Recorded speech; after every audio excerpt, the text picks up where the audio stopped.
வணக்கம். நான் ஸ்ரீரங்கம் ரவி உங்களோட பேசிகிட்ருக்கேன். ஆகஸ்ட் மாதத்திற்கான பலன்கள். இப்போ இந்த மாதத்தை பொறுத்த வரைக்கும் நிகழக்கூடிய மாற்றங்கள் என்னன்னு பார்த்தோம்னா, இந்த மாதம் 3ஆம் தேதி செவ்வாய் மிதுன ராசிக்குள்ளே போகிறார். இந்த மாதம் 5ஆம் தேதி புதன் கடகராசிக்குள்ளே வர்றார். திரும்பவும் அதே புதன் 23ஆம் தேதி சிம்ம ராசிக்குள்ளே வருவார். சூரியன் கடகராசியிலேருந்து சிம்ம ராசிக்குள்ளே பிரவேசம் பண்ணுறது 17ஆம் தேதி ஆகஸ்ட். அப்போ இந்த 17ஆம் தேதி ஆகஸ்ட் ஆவணி மாத பிறப்பு அப்படின்னு சொல்லுவாங்க தமிழில். இதுதான் இந்த மாதம் நிகழக்கூடிய ஒரு விஷயங்களாக இருக்குது. துலாம் ராசி. துலாம் ராசி நேர்களை பொறுத்த வரைக்கும் உங்கள் ராசிநாதனான சுக்கிரன் 12ஆம் வீட்டில் மறைவு ஸ்தானத்தில் நீச்சம் சனியால் பார்க்கப்படுகிறார். இது என்ன சொல்கிறது? துலாம் அப்படின்னு சொல்கிறது, அதான் சுக்கிரன் உங்கள் ராசிநாதன். அப்போது அவர் நீச்சத்தில் இருக்கும்போது ஹெல்த்து நமக்கு கொஞ்சம் வீக்காக இருக்குது. இதை சனி பார்த்தால் நம்ம கவனமாக இல்லாவிட்டால் ஹெல்த்தில் சில பிரச்சனைகள் திடீர்னு முளைக்கும். இதில் யங்ஸ்டர்ஸுக்கெல்லாம் ப்ராப்ளம் இல்லை. கொஞ்சம் வயசானவங்க, சுகர் ப்ராப்ளம் இருக்கிறவங்க, ஹார்ட் ப்ராப்ளம் இருக்கிறவங்க, இந்த இதில் ஸ்பாண்டிலைட்டிஸ் மாதிரி பின்னால் வலி, நரம்பு சம்பந்த பிரச்சனைகள் இப்படியெல்லாம் இருக்கிறவங்களாம் ரொம்ப ஜாக்கிரதையாக தான் இருக்க வேண்டிய ஒரு காலம். ஏன்னா அதற்கு ஒரு நிவாரணம் இல்லாமல் இருக்கிறது தற்சமயத்தில்.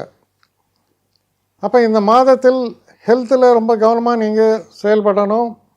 சில நேரங்களில் இந்த அட்வென்ச்சர் ஸ்போர்ட்ஸ் எல்லாம் போகிறது, வளைச்சி பைக்கை ஓட்டுறது, ஒரு வளைவில் சறுக்கித்துனா அவ்வளோதான். ரொம்ப கூடுதல் கவனத்தோடு நீங்கள் இருக்க வேண்டும். திருமணம் சம்பந்தப்பட்ட பேச்சுவார்த்தைகளில் நல்ல முன்னேற்றம் உண்டாகும். குழந்தை பாக்கியத்தில் எதிர்பார்த்து இருப்பவங்களுக்கு குழந்தை பாக்கியம் ஏற்படும். தெய்வ சம்பந்தப்பட்ட ஒரு வேண்டுதல், அது விஷயமாக நம்ம போயிட்டு வர்றது, இதெல்லாம் செய்கிறதுக்கு ரொம்ப நல்ல உகந்த நாள், உகந்த மாதம். தொழில் சம்பந்தப்பட்ட விஷயங்கள் அமோகமாக இருக்குது.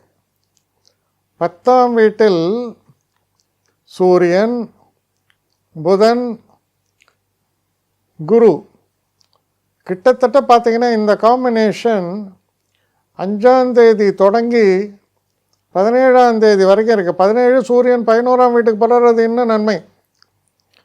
தொழிலில் ரொம்ப பெரிய புகழ், பெருமை, ஒரு எதிர்பாராத ஒரு முன்னேற்றம், ப்ரமோஷன்ஸு. சில பேர் வெளிநாட்டில் போய் வேலை செய்யணும்னு நினச்சா வெளிநாட்டுக்கு போகிறதுக்கான வாய்ப்புகள் ரொம்ப பிரைட்டாக இருக்குது. நிச்சயமாக உங்களுக்கு இது ரொம்ப ஒரு சர்ப்ரைசிங்காக நன்மைகள் நடக்கும். நீங்கள் நினச்சிட்ருப்பீங்க இவ்வளோ தடை இருக்குது, அந்த தடை இருக்குது, எல்லா தடையும் விலகும். அப்போ ஹெல்த்தை மட்டும் கரெக்டாக மெயின்டைன் பண்ணிட்டீங்கன்னா நல்ல கான்ஃபிடெண்ட்டாக போவீங்க. இல்லைன்னா என்ன பண்ணுவீங்க, யார் தோல்லையாக சாஞ்சுன்னு போயிடுவீங்க. பட் ரொம்ப நல்ல ப்ராஸ்பெக்ட்ஸ் இருக்குது, ரொம்ப விசேஷமாக இருக்குது தொழில் சம்மந்தப்பட்ட விஷயங்களில். 17ஆம் தேதிக்கு அப்புறம் சூரியன் 11ஆம் வீட்டில் வருவது ஃபினான்ஸை பொறுத்த வரைக்கும் ரொம்ப ரொம்ப நல்லது. அதே போல் குரு 9ஆம் வீட்டில் தான் இருக்கார் 3ஆம் தேதியில் இந்த மாதம் முழுக்க. 2க்கும் 7க்கும் உடையவர் 9ல் இருந்தால் மனைவியாலும் நன்மைகள் உண்டு. கூட இருக்கிற தொழிலில் உங்களுக்கு கூட இருக்கிற கலீக்ஸாலேயும் நன்மைகள். ஃபினான்ஸை பொறுத்த வரைக்கும் ஃபினான்ஸில் ஒரு நல்ல ஹைக்கு தரக்கூடிய ஒரு நல்ல காலம். எல்லா விதங்களும் பார்த்திங்கன்னா நன்னா தான் இருக்குது. கோர்ட்டு கேஸு இந்த மாதிரி விஷயங்கள்லாம் கூட வெற்றிகள். அப்போ எங்கே தான் கேர்ஃபுல்லாக இருக்கிறது? இந்த ஒரு இடம் கொஞ்சம் உதைக்குது. 12ஆம் வீட்டில் இவர் இருப்பது, சுக்கிரன் இருப்பது. சில நேரங்களில் பார்த்திங்கன்னா நம்ம சோஷியல் ஸ்டேட்டஸுக்காக கூட செலவு பண்ணுவோம். தேவையற்ற செலவு அது. ஆனால் ஒரு பந்தா சொல்லுவாங்கல்ல, ஒரு 5 star hotel, I am throwing a party in 5 star ஹோட்டல்மாங்க ஸ்டைலாக. த்ரோ பண்ணிட்டு வருவீங்க, எவ்வளோ சாப்பிட்டு போவான், கடைசியில் பெரிய பில்லு, எனக்கு மொத்தம் 3 லட்ச ரூபா செலவாச்சேம்மா, 4 லட்ச ரூபா செலவாச்சேம்மா, இந்த மாதிரி. ஸோ இதிலெல்லாம் நம்ம கவனமாக இருக்கணும். ஆனால் இந்த மாதத்தை பொறுத்த வரையில் உங்கள் புகழுக்கு பஞ்சமே இல்லை. புகழின் உச்சாணி கொம்பில் தான் நீங்கள் இருப்பீங்க. பல விஷயங்களில் மனதுக்கு சந்தோஷமான நிகழ்வுகளை எல்லாம் தரக்கூடிய ஒரு நல்ல மாதம். அதே நேரத்தில் பெண்கள் விஷயத்தில் கொஞ்சம் கூடுதல் கவனத்தோடு நீங்கள் செயல்பட வேண்டும். சில நேரங்களில் சில தேவையில்லாத சில உறவுகளால் உங்கள் பேர் கெட்டு போயிடும். அதில் கொஞ்சம் கூடுதல் கவனத்தோடு நீங்கள் இருக்க வேண்டியது அவசியம்.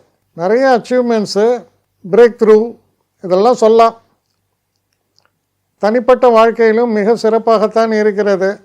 ஆனால் கவனம், நான் திரும்ப திரும்ப சொல்கிறதா தான், இங்கே வயசானவங்களாக இருக்கலாம், உடம்பு முடியாத இருக்கலாம், சில ரிஸ்கெல்லாம் நீங்கள் லைஃப்பில், அதாவது இந்த ரிஸ்கி ஸ்போர்ட்ஸு இந்த மாதிரி விஷயங்கள்லாம் தான், அதாவது உடல் ஆரோக்கியம், உடல் அந்த சம்மந்தத்தில் மட்டும் கொஞ்சம் கவனமாக இருக்கும் பட்சத்தில் நல்ல மாதம். என்னை காண்டாக்ட் பண்ணணுன்னு நினைக்கிறவங்க srirangamravi1@gmail.comன்ற ஒரு முகவரிக்கு உங்களுடைய இதை அனுப்புங்க.